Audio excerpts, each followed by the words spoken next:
सख्त इंतजाम किए गए हैं। जमात इस्लामी के उम्मीदवार और पीटीआई चेयरमैन के दरमियान कांटे के मुकाबले की तवक्को की जा रही है। आमिर जमील आप साथ ही मौजूद रहिएगा। अब रुख करेंगे कराची का। कराची में आज पीटीआई चेयरमैन इमरान खान जलसा आम से खिताब भी करेंगे। कराची के 2 हलके हैं जहां पर ज़िमनी इंतखाब होने जा रहा है। मोनिस अहमद से जानेंगे। मोनिस, बताइएगा कैसी सियासी गहमा गहमी है कराची में?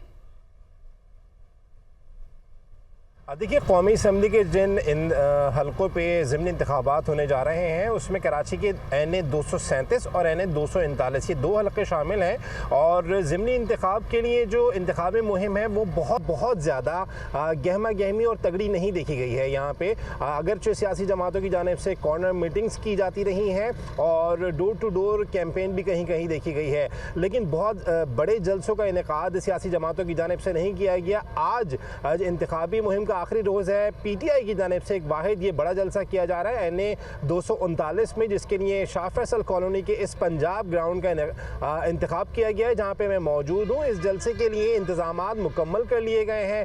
इख्तितामी जो आखिरी मराहिल हैं वो जारी हैं। स्टेज एक बहुत बड़ा तैयार किया गया है और उनका ये दावा है मुंतज़मीन का कि 45,000 कुर्सियाँ लगाई जा चुकी हैं, जिसमें ख़वातीन के लिए अलग कंपार्टमेंट बनाया गया है, मर्द हजरात के लिए अलग यहाँ पे एक हिस्सा रखा गया है।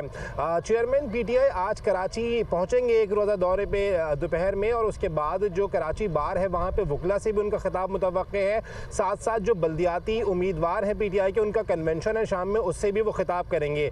लगभग 7 से 8 बजे के दौरान इस जलसागाह में इमरान खान पहुँचेंगे और यहाँ पे उनका खिताब होगा। चेयरमैन जलसा आम से भी खिताब करेंगे। हमारे साथ हमारे नुमाइंदे मौजूद थे। आप सबका बहुत शुक्रिया।